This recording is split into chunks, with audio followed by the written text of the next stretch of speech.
Hello.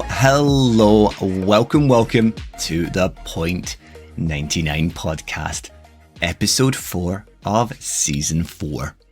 We're fast approaching the halfway point of this season already, and it feels like just yesterday I was speaking to Carl ahead of episode 1. Hopefully it isn't a sign of the year passing in the blink of an eye. It is a somber start to the episode today as I pay respect to Kelvin Kiptum, who many of you will have heard sadly passed away at the weekend.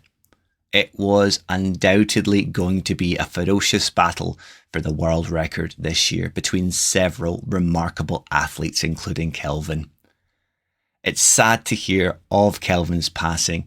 The current men's marathon record holder of 2 hours and 35 seconds and the course record holder at the London Marathon. He had his life cut short at such a young age and definitely had an exceptional career ahead of him. It's a stark reminder that life is fragile, so try to live it to its fullest in the time that you have. Embrace the challenges, the goals you set your sights upon, and look after yourself. To quote Ian Runs and Cycles, who summed it all up perfectly, tomorrow is never given. Do the things today. My thoughts are with those affected by this tragic loss.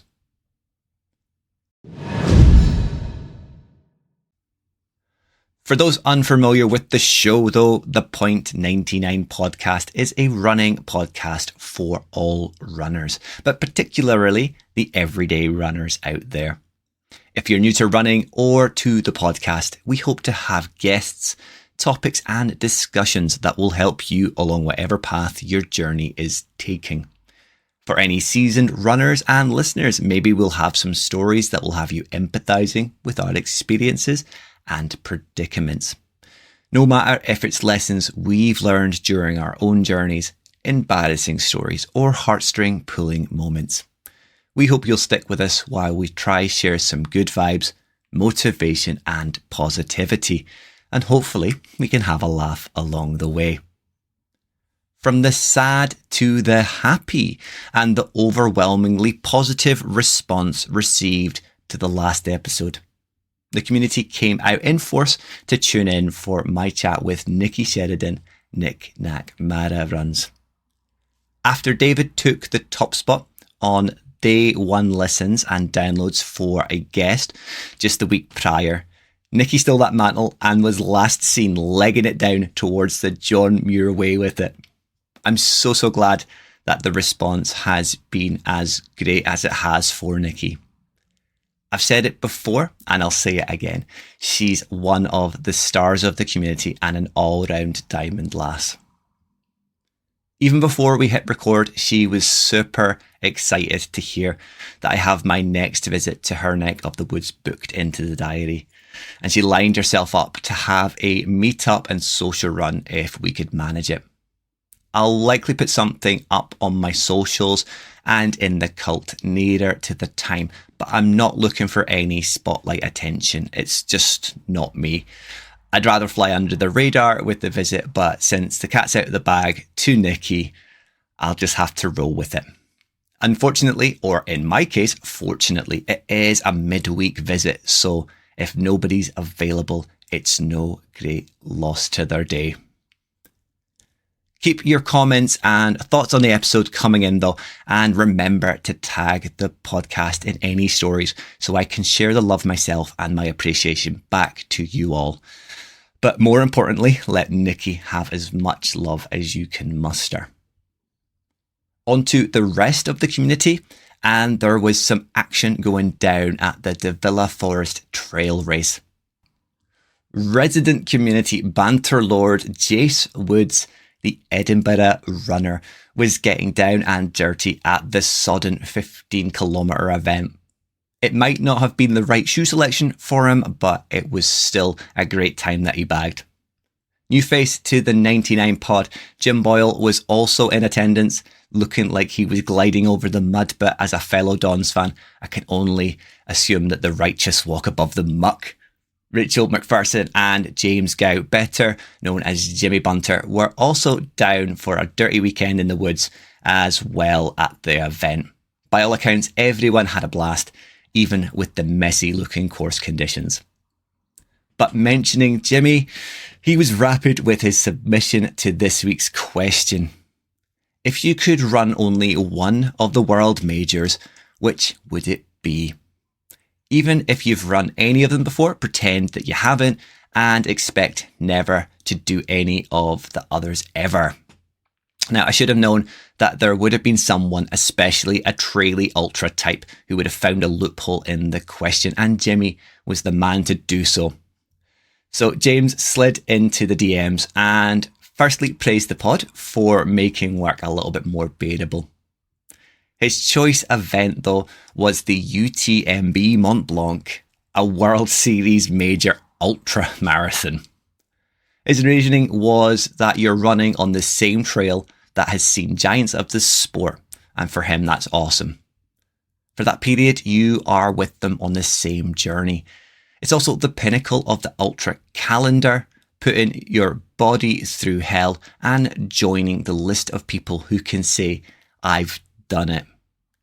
If your idea of fun is like Jimmy's and you like putting your body through hell, then I expect there's a list for you all somewhere out there, but this also might be an aspiration for you all as well. Back to the cool gang, the road running crew. I'm joking.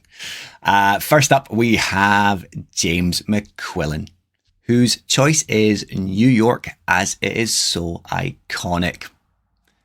Rapid Edinburgh runner A.B. McCracken's response hurts him to answer, as he's been refused twice in the ballot and once for good for age. Now, I cut off there, but I was pretty sure I knew what was coming next, and his follow-up DM was spot on to what I was thinking.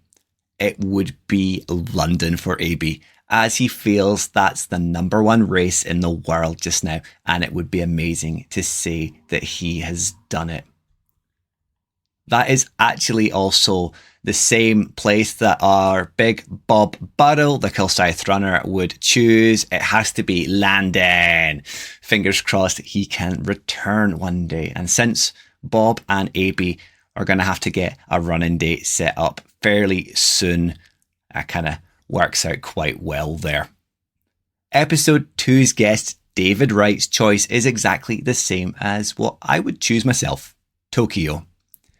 His reasoning is that it is totally different in its whole experience than any of the others, and it would be a great opportunity to travel. Our man in Saudi, Doug, would choose Chicago. I can only assume, because he didn't give a reason, that it's to be as close as possible to the pre and post carb loading opportunities that are the Chicago deep dish pizza. It's also a catch up here for Doug's submission to last week's question, as I kind of recorded a little bit too quick to catch it, but he would choose Liz McColgan for that one. DC Born to Run Ant would choose Boston. Now, it's relatively close in his neck of the woods. I know where he kind of resides, and in American terms, it is just a stone's throw from him. He says, as a slower runner, the ultimate goal is to qualify for Boston.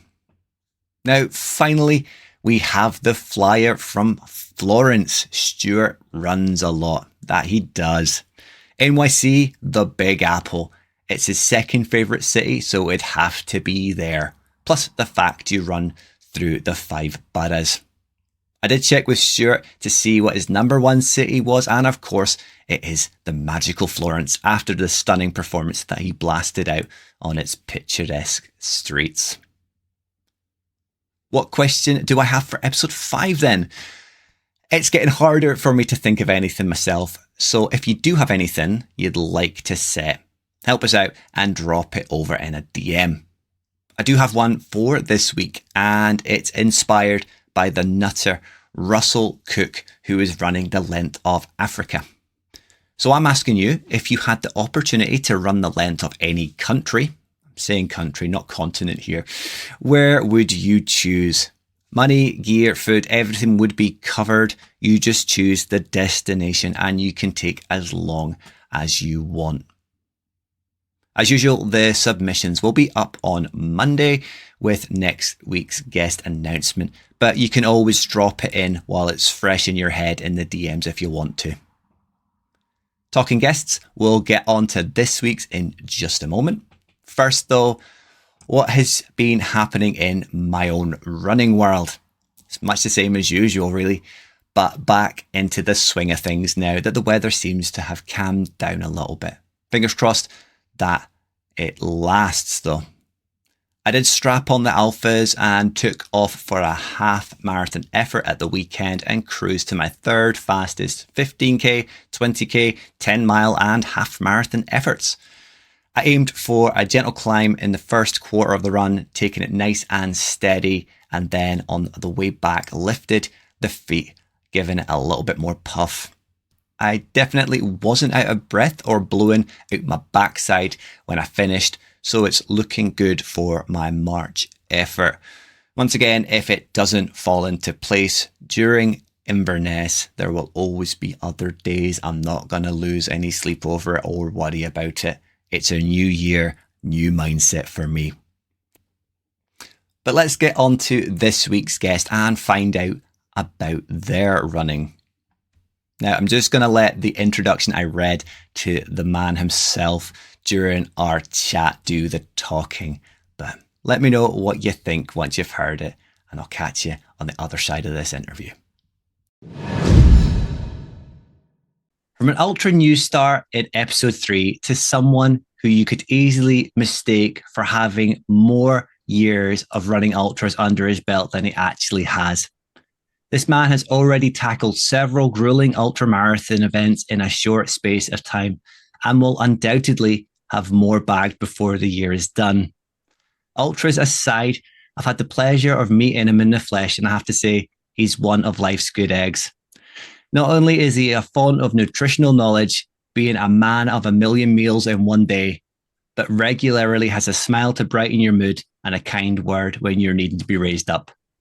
But whether he's winging it down the wall, adventuring in Arran, or gunning it along the Great Glen, he's getting it done and then some. So join me in welcoming the man who swapped rucking for running as we scratch the surface on how it all began and how the future's shaping up for Gary_runs_Gary Dempsey. Wow, that was very kind. I'm never sure how they're going to go down those intros. I kind of rack my brain to try and get as nice as possible. I like that you got a bit in about how much food I eat as well. I mean, we'll come to that, but you do like your food. You were setting a good pace on the meals at the 24. Yeah, that was the main goal, to see how much I could eat for 24 hours. Are you getting on, my friend? Yeah, I'm good, thank you. Just working away, running, that's about it. Ugh, what better life is there? No, I know. So it's early on in the week this week, so we're bang on ready for this episode. So I don't know whether you've been out for one today or not, but have you been running? I have, yeah. It was just an easy 5K today. I've been having a little issue with my hamstring, a bit tight, so just pulling back a bit at the moment just to see how it goes on this week. Loosen off a wee bit. Yeah, no, it felt okay today. It was just, like I said, an easy 5K. So, but yeah, I actually felt really good today. So hopefully, by the end of this easy week, I'll be ready to start building next week again. So there's not much mileage on the plan, no? No, not much this week. A couple of workouts, yoga, and yeah, just a bit of work on the hamstring, and a couple of runs in there. I think I've got a 2-hour run on Saturday. But yeah, that will just be nice and easy. So grand. Yeah. Got to look forward to those easy weeks when they come, right? Yeah. Yeah, I know that when I've gotten hard, we have had some hard weeks. I'm lucky enough to have a great coach now. And yeah, she puts in some hard stuff, but I absolutely love the hard stuff as well. So but yeah, we need the easy weeks as well to help the body build on the hard weeks. So yeah, I'll take it while it's here. So I kind of alluded to it there, kind of in the intro. You've not been running for all that long. So before I get to like finding out a little bit more about that, have you had the coach for long then, or is it a new kind of development in your running? Yeah, so it was just around about the start of October. So it was um, the week of Glasgow to Edinburgh. I spoke to her the weekend before, I think it was.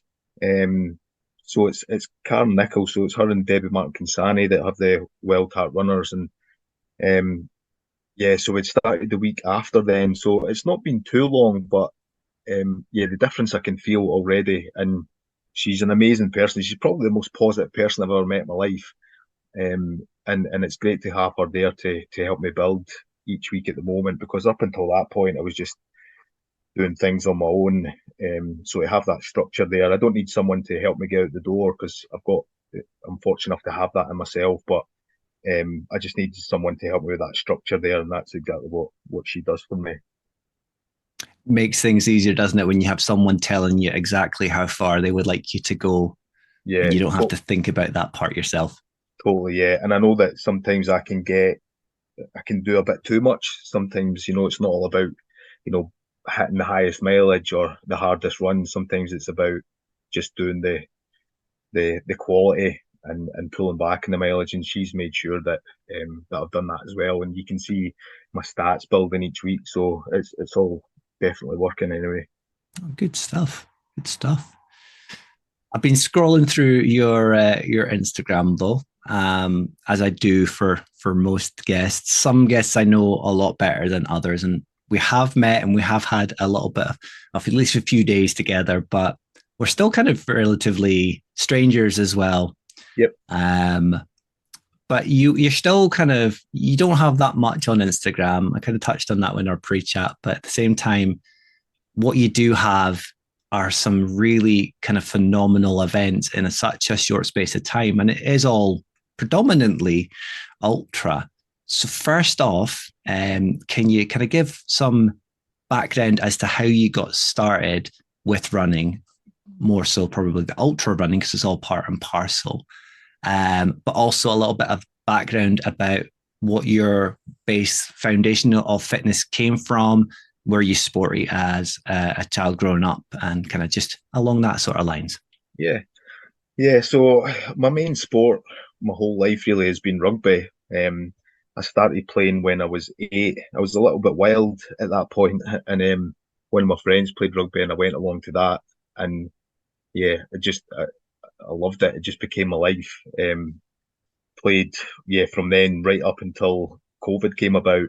Um, During that time, I think it was 2014, I decided to run Edinburgh Half, and that was to raise money for Parkinson's. My dad has Parkinson's, so I wanted to do something for the charity. I went along and done that without any training really. Um, I just thought, I've got a decent fitness. Let's go for this. Um, I done okay. I done it in 1:47, I think. But I was absolutely broken. And I Mm-hmm. thought, I didn't raise much either. So I went and done it the next year. Again, didn't really train for it. But I'd done a couple of runs, I think 3-4 miles, and I'd done it in 1:36, and I was pretty happy with that. And I wasn't quite as broken, but I couldn't walk for a few days. Raised a little bit more money, but I still wasn't happy with what I was raising. So I thought I'd seen this thing called the Wall. So I thought I'm going to give that a go. So that's the 70-mile ultra. So that was in 2016.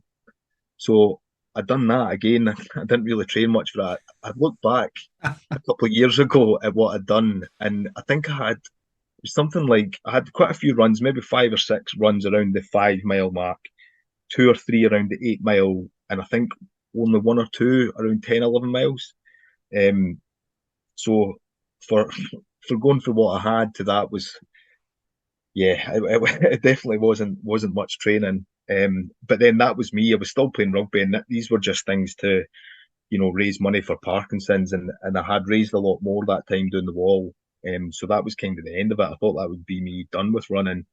As I say, I never picked up that bug to run. I never Yeah. kept it going. It was always just rugby, and this was just something else for charity. But then lockdown came about, and at this point, I was in my final year at uni as well. So I always thought that once I finished uni, I would probably pull back, not quite play at the same level and train as much.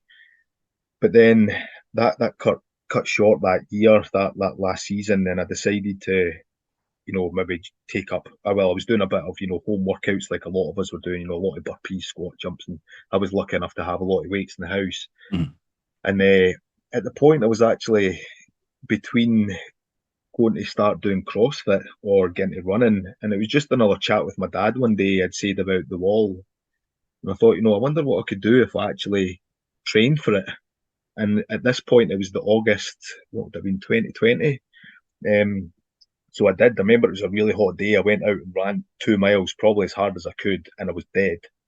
Um, it took so much out of me, but I'd signed up for the wall again, and I trained well. I had a bit of an issue the couple of weeks before, but I took quite a lot of my time there, and I just massively picked up this bug for running ultras, and suppose the rest That's is history kind of thing. that's insane. I knew you'd done the wall. I thought you'd only done it once. That's crazy. No, well, I've done it 3 times now. So Wow. I've done it the year after that again. But each time I done it, I always had, obviously the first time I didn't really train for it. The second time I did do training, but I had, I think that was I can't remember, I had something 3 weeks before. Oh no, that was my ankle, I think. And then when I done it the last year, so that would have been 2022, I done it. Was when I'd done my knee. I had started and I couldn't run for 2 or 3 weeks before it. But each time, yeah, I'd done better, and a lot of it was to do with just getting better at, the what to do on the day. So like checkpoints and that kind of thing. It wasn't always necessarily that I was becoming a better runner. I had more knowledge about what to do in the day, how to fuel. Don't spend too long in the checkpoints. These kind of things. But And yeah, I the think terrain as well. Because yeah, we've had the conversation with Mike Houston about the wall and how grueling that. There's one particular section yeah. that's just like it's like hitting the wall. Well, that's actually my favourite section. I love that part. So yeah, right. So I think it starts around the marathon mark and it goes on for 10, maybe more miles, if Yeah. I remember right. It's between checkpoint to checkpoint. Um, and yeah, I love that part because it's when you get into the hills and the trails and that's what I love. A lot of that's road. Um, and I thought I wasn't built for that until the recent Glasgow Edinburgh went quite well. But it's what I love anyways, being on the trails and in the hills. So yeah, I absolutely love that part. You've just covered something because you mentioned about the fitness during lockdown and the weights and stuff, and you've obviously saying your build as well because you are quite a well built guy. Obviously, you have to be with rugby, but you certainly don't. I think from the outside perspective, look like a runner as like the stereotypical like myself, kind of Yeah. tall, lanky, weighing nothing. So how do you find that your kind of more muscular physique handles kind of some of these events? Yeah, I think it's definitely a factor that's against me. Um, I know. So in the grand scheme of things, BMI is not a good marker for a lot of things. However, my BMI is, sits up around the overweight to obese Mhm. category, which, Yeah. looking at me, you won't see that. Like you say, body composition comes into that, looking at muscle and things. But when you're looking at doing long distance or ultra long distance events, that's quite a lot of extra weight going through my body. So yeah, I know that would definitely help me losing a bit, but I think it also helps me when I'm doing things like hills and I've got that extra strength in my legs. So I don't know. I think it's a bit of both. I know that I could definitely be a lot faster if I lost a good few kilograms, but also I'm used to having this size as well, and it would be quite difficult, and I wouldn't feel as comfortable in myself, I suppose, as well, if I Yeah. lost that amount of weight. You, So it's about getting that balance, I think, for myself. you've maybe got more in the tank as well when it comes to an ultra, because you're carrying that little bit more. Yeah, You've got that more physicality to you. You can store a lot more energy than say someone who is like too thin and running a marathon, or let alone an ultra, would drain them to have nothing left in the tank. So I don't know. I know myself that BMI is a bit of an odd marker sometimes, because even fairly recently I was classed as overweight because of just how tall I am and the weight I Yeah, was. It's not a great kind of marker, but so I mean, with all of that as well, and having the rugby player kind of background, and you've mentioned the wall 3 times. yeah, Can you walk us through some of the other events that you've knocked out as well? And like you say, I didn't realize it was so early, but still, you're kind of the main drive as an ultra runner came from lockdown. So it's been a very short space of time. You've crammed in quite a lot of like really amazing events. yeah. So yeah, although I'd done the 2 half marathons years ago, yeah, I pretty much just threw myself in at the wall. I see that as my first event as a runner, because before then I was still a rugby player. Mm-hmm. I wasn't really a runner. But yeah, after that, I then done the Ultra Tour of Edinburgh. It was the last one then. That was a 33 mile, I think. And then I've done Ultra Tour of Arran, which is a 2 dayer. It's probably one of my favourite races, that island. It's an amazing little island, and I've done that twice as well. And then yeah, I've done the Glasgow Edinburgh twice. Falkirk Ultra, I've done that twice. And then my big one last year was the Great Glen Way, Mm-hmm. which is similar distance to the wall. It's a couple miles more, so it's 73 miles, but the elevation is brutal on it. Yeah. The second half, and even looking at the numbers, so I think it's less than 10,000 feet elevation, if I remember right, which isn't a huge amount over that distance, but it's how steep it is as well. It's quite unforgiving to your quads, and I went hard on some of it, and I went out far too fast. And I was also being sick from 10 miles, and I didn't really eat much. I didn't actually eat anything until about 35 miles in, when I had half a pot noodle. Um, So that's unlike you. you won't be surprised here that was the pot noodle. Um, but but yeah, even fluids I couldn't take on anything. So yeah, that was a tough one. I learned a lot there. It's a 1 a.m. start as well. Yeah. I didn't have a great sleep the night before, and I had all the travelling up. And then yeah, by the time I got to about 55 miles, I started seeing things and falling asleep on my feet. And yeah, I didn't eat enough at all through that event. So that was a massive learning curve anyway. Um, but yeah, I still absolutely loved it. I love going to that place where not a lot of people will go. You're in, yeah, falling asleep on my feet with however This many is miles it's an to go. experience, isn't it? It's yeah, I've never had anything quite, and I always kind of wanted to get to that, to the place where you are seeing things. I wasn't hallucinating. I was seeing things that weren't there. I was seeing things like trees, or stuff that were there and they looked like something else to Yeah. me. Like I had seen this tree and it looked like a big King Kong, and there was other bit that it looked like all these mice, and I thought I seen a lion, and so yeah, it was a bit surreal. Um, and yeah, but still to then get to the finish line of that when I was absolutely broken was it just there's no feeling like it. It's We had a conversation recently about that, because I'm kind of toying with the idea of signing up for an ultra at some point, but I also yeah, have set goals this year, and you'd recommended the second half of the Great Glen, but also with the proximity to one of my goals this year. You said maybe not, it's maybe not advisable, especially given when you look at your account and you look at the post for the Great Glen, that second section has a horrendous climb yeah, at one point. And I think anyone that's interested to see what kind of Gary's put himself through, go and have a look at one of his pinned posts at the top, and it will show you the elevation graph. And there's a video as well of just how destroyed you look coming across that line. Oh, I remember coming up to that part and a guy shouted to me, because you've got the 400-meter track to Yeah. go around, and he shouted to me, "This is going to be the easiest 400 meters of your life." Oh, honestly, I've never. So there's the track around at the Glasgow Edinburgh, and I felt amazing going around that this year, especially. But oh, that track, it felt like it went on for 400 miles, never mind 400 meters, and I was in bits, like every step part. Up until that point, there was a bit that, so 2 miles before the finish line, you come down this very steep hill that goes on forever.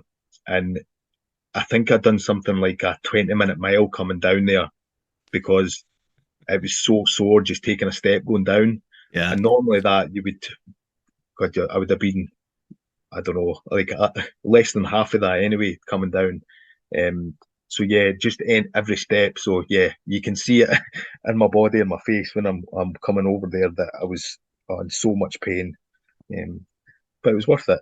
I was going to say, look, you're not really talking it up here, but you're also talking about it so highly as an event that absolutely destroyed you. But you can Yeah, still hear that you obviously should be proud of yourself for doing it, but you sound so happy about the whole thing. yeah, yeah. I'm sitting here talking about it with a smile on my face because and I don't know what it's about. And people at work and in daily life ask me why do you put yourself through these things? And it's a difficult question to answer. I always say that we get things so easy nowadays. I jump in my car to go to work. We go to the supermarket to buy our food.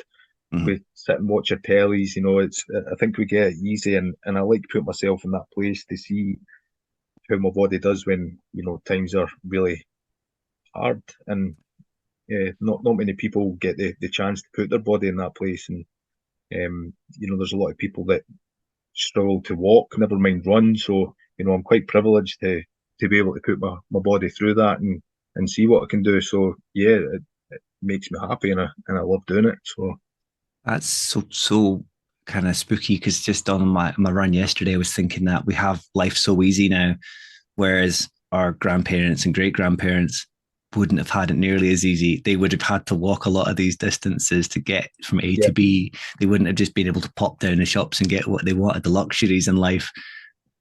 So when you say it like that, that's really nice that you're not taking life for granted. You're going and doing the things that might have actually had to be the way of life before. The medals must help though. I mean, we all like a nice medal. Especially that Glasgow to Edinburgh one. Oh, it's a monster, that one. Yeah, it's a very nice one. And then the Great Glen, it's an old sort of Scottish ultra thing, but it's a whiskey glass that you get. Nice. And that's sitting pride, like sitting on my table just next to me. Actually, like it's a special thing to have. And yeah, you're right. The medals are, like you're saying, the Glasgow Edinburgh one looks amazing, but it's more about looking at the medals and the times that the what you went through to get them as well. That's what means a lot to me anyway. But yeah, like that one or the Blades one that spins, they're always going to be good Aye. medals to have as well. More the memories than the medals, but the medals help. Oh, definitely. Well, like a good shiny medal. I think one that kind of got me as well is that the trio medal that you've got. Is it the rat race? Yeah, yeah. So that's kind of what. So the first year, like when it came to lockdown, when I done the wall, I got one segment of that, and then I thought, oh, that would be cool to get them all. And when I looked at it, it was the Ultra Tour Arran and the Ultra Tour of Edinburgh, and the Edinburgh was in that October, and that was the last one, and then Arran was in April, and Arran isn't exactly cheap as well, Mm-hmm. but yeah, I'd ended up someone was selling their place to Edinburgh, so I managed to get that, and then Rat Race do things where you can pay up for Aaron. So yeah, I managed to get both of them, but I think that was getting them early on as well, and I had in my head right after the wall, I'd quite like to get this trio medal, and it would be quite a cool thing to have. So I signed up for them pretty quickly after, and that was it. I think that's the thing is I've always had the next event to look forward to as well. Mm-hmm. Apart from, saying that I had a few months there at the end of the year when I was waiting on the ballot coming in for the West Highland Way, but yeah, pretty much the rest of the time I've always had the next thing in the calendar. So with combination medals and always having something to think like another event on the horizon to think about, and I can't remember the name of the medal or the series that she did, but Tanya Carmona when she was on in whatever season 2 she was on, and she did, I think it was 6. Sorry about that, the doorbell going. She did 6 events in, I think, the year, and she got like a special mega medal for doing that. Is that maybe the UK Ultra Series or something? With It's something the like GB. that. Yeah, Yeah. GB Ultra. So it's the same people who've done Glasgow, Edinburgh. So yeah, I have looked at that. So you can do either the 50 or the 100. And I'm sure it was the 50 that she done. I think it's 5 that you can Mm-hmm. pick out 6 or 7. Yeah. And then the 100, I think it's 4 you do for it. But yeah, that's definitely something that I've looked at. Um, but yeah, it's not there yet. It's not quite in my plan. I've got a bit of a plan for the next couple of years, Okay. and yeah, I couldn't fit that in there. But it's definitely something that I've looked at and thought about. Um, Something to build to. yeah, Something to build definitely. to. Yeah, We've covered a little bit of the ribbing that you kind of got, not just from myself, but from a few of the folks. So you were along at the Loch Ness 24 with myself and with a lot of other people forming the Dibbers, and you did get a ribbon for seemingly eating all the time. Every time you came into that tent, you always had a pot noodle or something in your hand. The background you have though as a dietitian and was it dietetics you said earlier, yeah, that must help immensely when it comes to ultra fueling. yeah. You would think so. Um, it's difficult because a lot of, and yeah, you're right. I did. I ate a lot there, and yeah, I do in general in life eat a lot of food. I love food. I talk about food all day. I think about it all day. So yeah, that's probably part of it. But yeah, obviously I have the background and the knowledge, and it is like clinical dietetics. I don't do sports dietetics, but obviously for my own knowledge, I do a lot of reading around that as well. But yeah, one of the hardest things about ultra running and nutrition is finding what works for you and what you can tolerate. And Yeah. it's not always that simple where, we try things and I'm not great. And it's one thing actually, I had 3 things that I spoke to Kaz, my coach, about at the start of the year that we're going to work on. And that's one of them is my nutrition. And it's more about using it on my long runs and because I can go out some long runs and not eat much. And we're not only training the legs, we need to train our gut as well to get used to it. So um, yeah, I think it does help to a certain extent because I know what I should be aiming for and what I should be doing. But Mm. yeah, unfortunately, it's not always that simple, is it?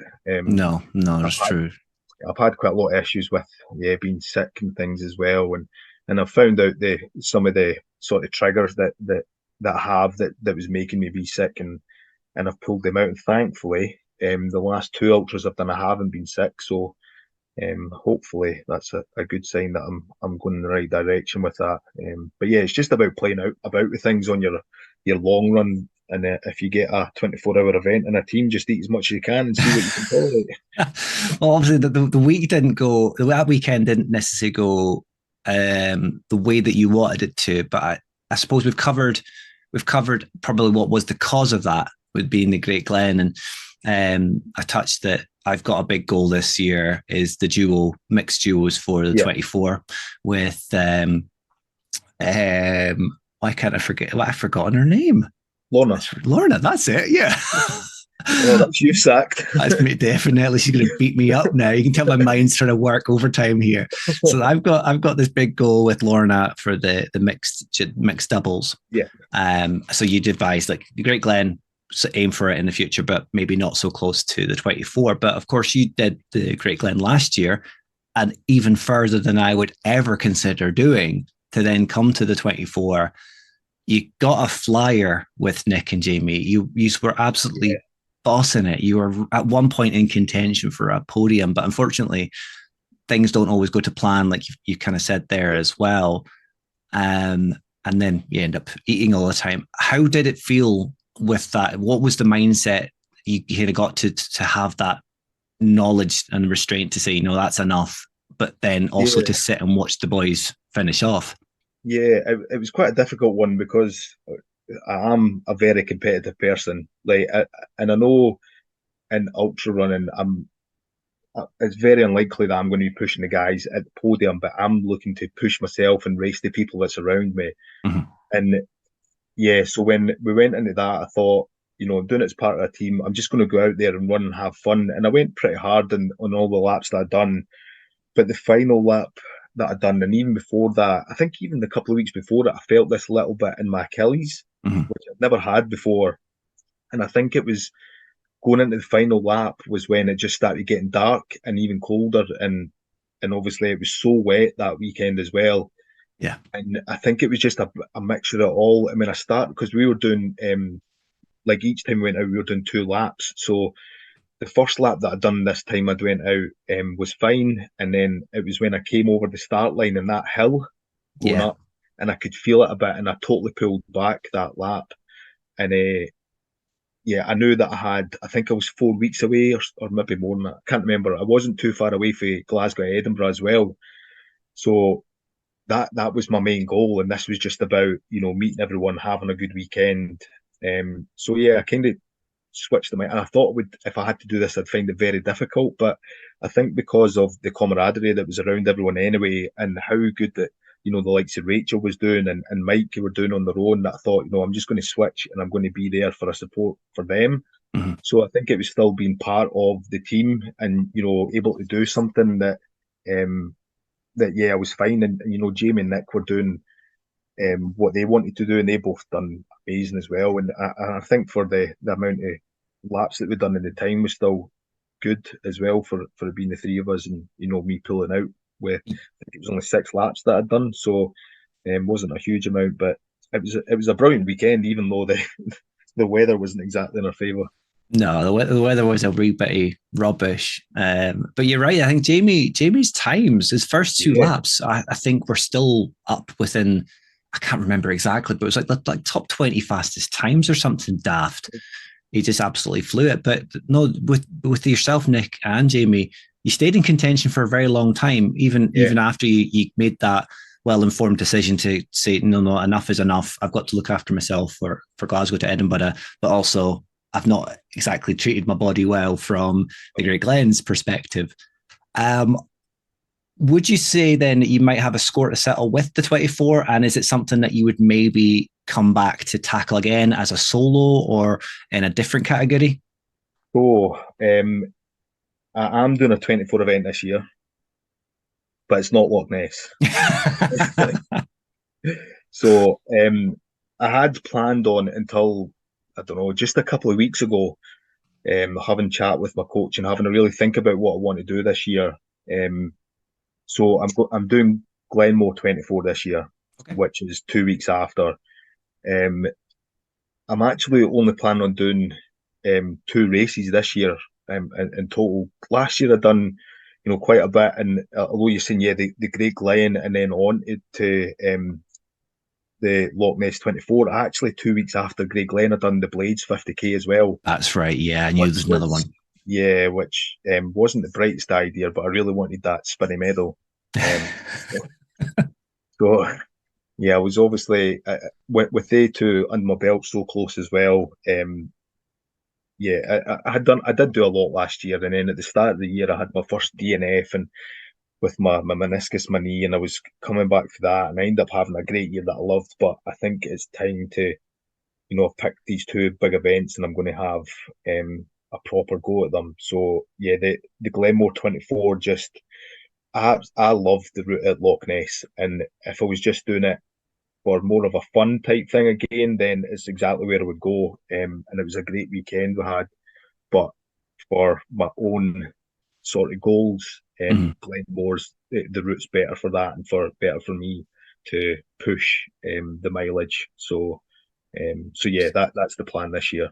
It's also about exploring somewhere different and seeing more Yeah, sites and getting more events done. Glenmore does look good. I know Lauren had tried to secure a place after the 24 last year because she had such a good time that she thought, you know what, let's try Blaga space. So I know she was very keen on that as well. So no, it looks like a great one. And fingers crossed, the weather this year in that space of time is a marked improvement on what we had last year. Yeah, I hope so. Anyway, I mean, I don't like if you look at the weather at Glasgow, Edinburgh this year. It was biblical. The rain. It was. I've never ran anything like it. Um, Of course, yes. and I had my best race that I've ever had at Glasgow, Edinburgh. So yeah, I don't mind it. I think it kind of fuels me a bit as well when it's not great. I've worked out that I like extremes. The weather, I suppose that's why I've started looking at the spine as well, which I never thought I would. Um, but yeah, I think it would be okay. It's just I think it's harder in that type of event where you could, it's 24 hours, so you're going slower, spreading out over that time. Whereas at Glasgow, Edinburgh, I was non-stop. You're lucky if I was 30 seconds in the pit stop and I was away again. Mhm. And I managed to keep moving. Whereas I think that's where a lot of people went wrong on the day. They were stopping and getting cold because it was that wet. I was fortunate enough I could keep moving, but I think 24-hour events maybe a bit different. So hopefully, fingers crossed, it'll be good because this year, well, last year, every single race I had it was terrible weather. So surely can't be any worse than that. What you're saying is you brought the terrible weather then. You're the Well, bad luck charm. possibly. I think every single. I think it just got worse and worse. Great Glen was terrible. Blades was as well. Well, it wasn't too bad, but it was wet. Then, we know what Loch Ness was like. And then Glasgow, Edinburgh was horrible. And then, Actually, if anything, Glasgow to Edinburgh was worse weather than what we had at Loch Ness. I know it was pretty unbearable how much rain we got in such a short space of time, but it didn't flood nearly as much throughout Scotland as it did the so, weekend of Glasgow to Edinburgh. yeah, it was pretty bad, the flooding. Yeah, I don't think I've ever ran anything like it before. There was a lot of bits where you didn't know where the canal was finished and the path was starting. It was great. And then the guy that won it absolutely smashed the record as well. And I've no idea how he managed to do it in that weather. It's just amazing. Suppose it keeping him cool because you ran such an amazing time though. Are you done with Glasgow to Edinburgh, or is that something that you want to go back and do in the future? Or is it kind of always have a place close to your heart, or like I say, are you now done with that and say I set my time, I've done a phenomenal job? Yeah, I'm not sure to be honest. So when I done it the year before, I thought like when it happened, I had a few things that went wrong, and that I think that was the first race that I'd been sick in as well, and it just didn't go well for me. I was still happy with my time, but I knew that I could do better, so I signed up pretty much straight away. And then after it, maybe a week or two, I thought, why did I do that? That's not my kind of race. It's very flat, Mhm. and I like being in the hills. I like that, getting a bit of elevation and on the trails as well. And this is pretty much all tarmac. So yeah, I actually wasn't as up for it as I had been for a lot of other races. But then as it got closer to it, my competitiveness just kicked in anyway, and I was really looking forward to it. But yeah, so it's not exactly the kind of races that I see myself doing. The thing with ultras is there's such a breadth of different ones. You've got ones that are 30 miles, about 50k, to ones that are days and days long, ones that are on tarmac, other ones that are in mountains. They're so different, and I'll see myself running the more hilly ones, and I'm liking the 70 miles now. Next year it's going to be a bit more than that, and I'm hoping I feel the same with that. So I'll never say never, and I think just with how I felt through it, and when I was speaking to Kaz after it, she was trying to get out of me where I went to in there, and she spoke about me being in this bubble, and it's exactly where I went to. And when I'm out on long runs or the Ultra Glen Oval I had after that, I was always thinking about going into that bubble. So I think it'll always be that place in my heart and in my head that I'll go to as well. But whether I'll run it again or not, yeah, I'd never say never. But at the moment, I don't see it. Maybe if Yeah, you need a slightly easier one for the big medal, if I think I'm pretty sure that's part and part. Yeah, like you say, it's part and parcel of it. So yeah, maybe that's a good way to finish it of yeah, an it could easy be. one. Yeah, yeah, that's true. Right. I'm going to try draw things slightly to a close now, but Yep. I wanted to mention something. We briefly spoke about it before I press record, and we've mentioned your background in dietetics and as a dietitian. And it's something that I noticed at the Loch Ness 24, and I thought having family who are diabetic or have hypos, etc., and they're really bad at keeping a track of their own levels. You were wearing a monitor, and I think everyone at some point of in the weekend said to you, "Didn't know you're diabetic," and Yeah. the same response. I'm not.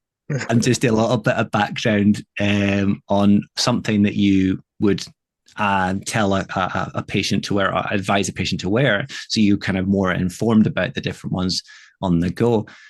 Did you find, and are you, firstly, are you still wearing one of those? But did you find that benefited your kind of overall knowledge of not only your profession, but also your fitness in general, and what worked and what didn't, and what helped, and also what didn't help? So that particular device that I was wearing was called the Dexcom, but I'd wore Libra as well a couple of times before then. Um, yeah, and they were so I'd started a new post in May, and it's a split post, and half of my post is in diabetes. So it's mainly with type 1 diabetes that I work with, and I do the education program for people that are newly diagnosed with type 1. So they all get, well, in our board anyway, they all get these devices, these Libras. So yeah, you're right. So I was wearing these for basically, yeah, so I could help them, if they're asking me questions about it, or, so I can show them how, the app works, or how to put it on, or, there's things that I found out from wearing them, the best position, and, things that can happen with them. I had one on for like an hour at one point, and I walked through a door and ripped it off, which wasn't great. So, the little things like this that I picked up from wearing them. But yeah, that it was quite interesting. So we'd spoken a bit about that we were doing 2 laps at a time, and I had done 6. And the first, so I wasn't looking at throughout. I thought I'll just look at after and see what it's like. And through the first 2 sets of 2 laps done, it was fine. As you said, I was eating so much then as well. You Mhm. would think there's no way that I can go down low. Um, and I wasn't. I think I was probably sitting around the 5 millimole mark, which is good. Below 4 is a classed as a hypo. However, obviously, I don't have diabetes, so that it's technically, you wouldn't treat it or You anything. wouldn't be It goes, worried about, yeah, yeah. yeah. So I don't have artificial inserted in and artificial insulin inserted into my body. Um, but yeah, it was interesting that final lap, although we'd already said, with my Achilles and things, that I wasn't great with that, and I did pull it back, but I also pulled it back because I felt quite flat during that last lap. And it Mm-hmm. was interesting to go back and have a look, and that I was actually technically in a hypo, so I was below 4 that last loop as well, um, which I found very interesting. And I sort of wish, seeing that after, that was one of the things that made me want to go back out more than just my own competitiveness, but just to see what happened there. Um, so yeah, it was very interesting though, and the things that I've spoken to people, at work and things about that as well, and they're saying, "Oh, did you eat enough?" And as you know yourself, I ate a lot, and it was a lot of carb heavy food, like you say, there was a lot of pot noodles, and I had there was bread in there, and there was loads of things that I was eating through there that was it was pretty much all carbs, a bit of Yeah. protein and fat in there as well, but so yeah, it was very interesting, and I think that it's difficult. And a lot of these things are coming into the sporting world as well. They're the same, pretty much the same sensors, and they are very interesting. But it's about what do we do with that data? Like, what could I change with that data? And I think that's where we're not quite at yet. Mm-hmm. For that side of things, and I don't have a lot of experience with the sports side of things. Like I said, I'm a clinical dietitian. But yeah, I just find it all very, very fascinating, and it's something I think that is going to be coming into our sport more and more. But yeah, from my side, my point of view for my patients, it definitely helped me to help them more as well. So you're not still wearing it, no? No, so that was the last one I wore actually. Right. So yeah, I'd wore a couple of them before that, and then that one at that point, I had that for a couple of weeks, and I was waiting specifically for then to wear it, because they only last a certain amount of time. The Libras last 14 days, and that one that was wearing the Dexcom's 10 days that it lasts. So, Right. yeah, you have to constantly change them. Um, so yeah, no, not wearing it anymore. But I might at some point, if there's new things that come out, then we try these things, and if we want to, and I'm always really interested in trying all these different things, so I can, as best as I can, understand a little bit of what my patients are going through to help them a bit more. Yeah, because that's one of my notes, and I mentioned to you beforehand. You don't hear doctors trying all the medication they're prescribing to their patients. You mentioned there, though, you do see more and more athletes wearing products that are very similar looking. They might be an off grey or a black, opposed to what you see someone with diabetes wearing, which is usually white. So, would you then be more inclined to wear one of the sports ones just for your own knowledge, or is it, you've done it, you're like, well, I've kind of got what I can get from it, and you're Yeah, happy with that? yeah, more of the latter. I think, to be honest, that like I mentioned a little bit, again, this definitely isn't my field. I'm not a sports dietitian, Mhm. um, but yeah, I think it's very interesting to see this data, but I don't. What I've looked at anyway at the time, I couldn't see enough out there to show what we would then do with that data. Yeah. Like how it is different. I can work with an athlete that has diabetes that is insulin controlled, and I can, help them with that side of things to adjust things and help them when they're exercising. But with people that don't insert, Yeah, insulin in yeah, their yeah. body, what diet, I don't know what we do with that and how we can change it. I just, yeah, I don't think there's um, enough information out there for that specific, especially with, like say endurance athletes. And if there is, then yeah, it would definitely spark my interest. But at the moment, no, I think it's more of for my own interest, when I was using it for running, but it's more for me to be a better clinician, a better dietitian, really. You've maybe got going to get yourself a wee niche there now, getting diabetic Uh, ultra athletes coming to coming to call well, at your door. I would definitely be interested in that. I've had a few people that play different sports, but I've yet to have an endurance athlete. So yeah, that would definitely be Oof, interesting. that would be mental, Yeah, right?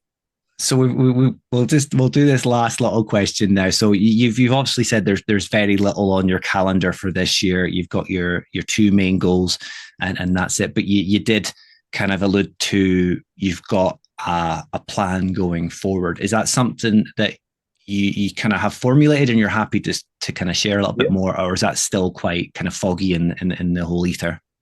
No, yeah. So the plan for this year, anyway, is I go into the West Hill and Way ballot. So that's the big one this year at the end of June, and then, like I said, Glenmore 24. I also have I am volunteering at the Cape Wrath Ultra this year in May. Nice.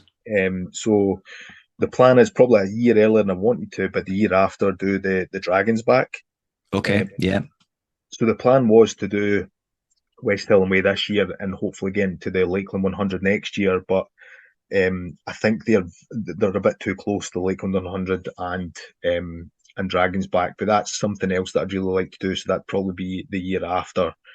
So that's kind of the next 3 years, my big races anyway. Obviously, it might not work out that this year's obviously set, but and then with doing the Cape Wrath volunteering this year, it's most likely it's going to be Dragons back next year, which is it's the big one that I really want to do. Like I thought, I didn't never thought we'd do it this early on, but I feel like by that point it's probably a good time. Yeah. I think I would have had a good. I'll have what 5 years of running under my belt by the time it gets there. As long as everything keeps going as the way it is anyway. Can't obviously predict the future, but No, exactly. but yeah. So that's yeah, that's pretty much the plan for the next couple of years. And like I mentioned a little bit as well, I never thought I would look at it, but there's something about the spine that I feel like I might have to do. But I think that's way down the line, but probably at least another 5, 6 years away, I would think. So 100 miles is the current A goal, and then anything beyond that is just a bonus. Yeah, I think so. Yeah, because obviously the West Highland Way is just short of the 100 miles. Yeah.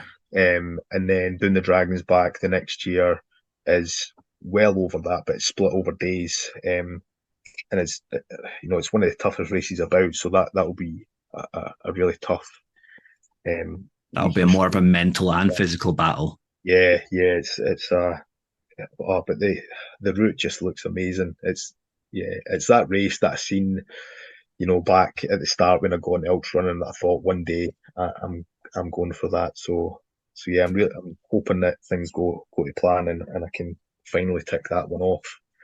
Um, That's good so to hear, man. That's like your version of London. Everyone has their race that is yeah, the one they look forward to when they eventually get to do it. So no, yeah, that's good to hear. yeah. It's my sort of Everest, I suppose. It's Yeah, that big one to climb.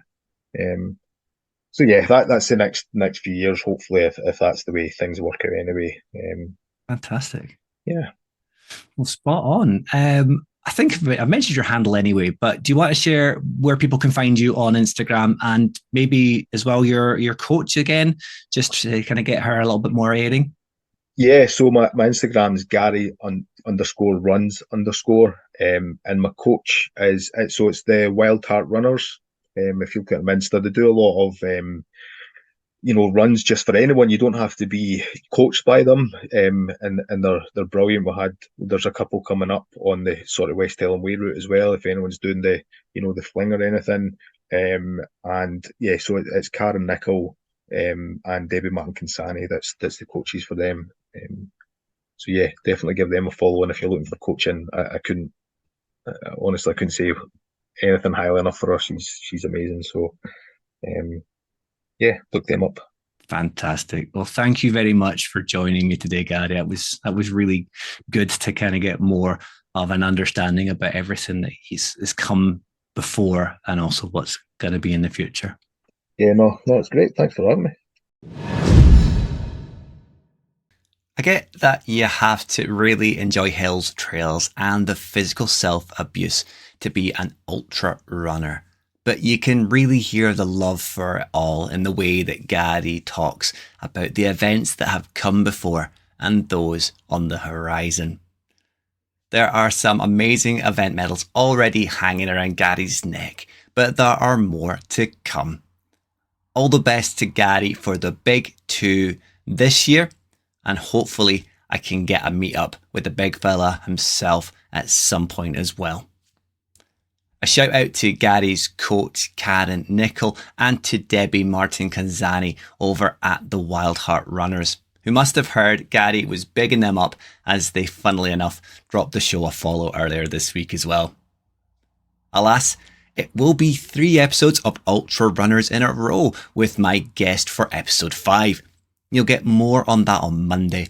It's just a quick sowing of the seeds for those who like to guess who might be the next batter up to the plate.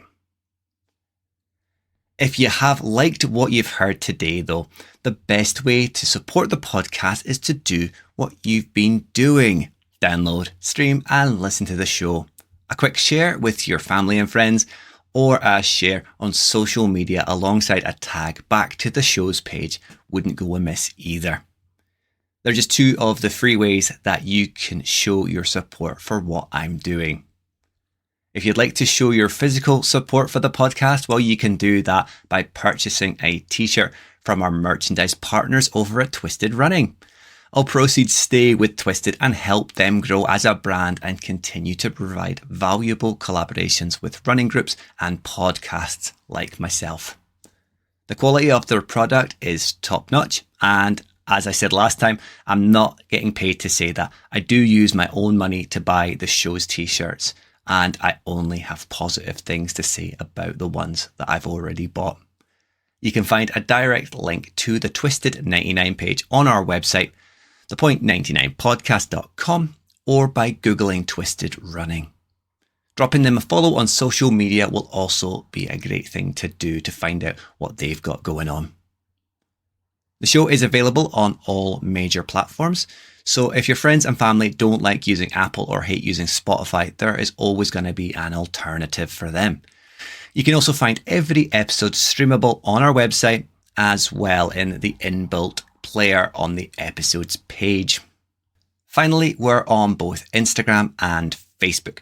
Just search for the Point 99 podcast if you'd like to follow what I'm doing over there. If you want to get in contact, you can always leave a comment on any of the posts. You can email me at thepoint99podcast@gmail.com, or you can drop a direct message to either the Point 99's page on Instagram or to my very own page, Mr_Steve_runs. But that is it for today. Thank you as always for tuning in, not for myself, but for the guests who are giving up their valuable time to come and speak to me. I hope you have a fantastic weekend and the week between now and episode 5. Until episode 5 rolls around, I hope you stay safe, enjoy your runs, and you will, as always, hear from me soon.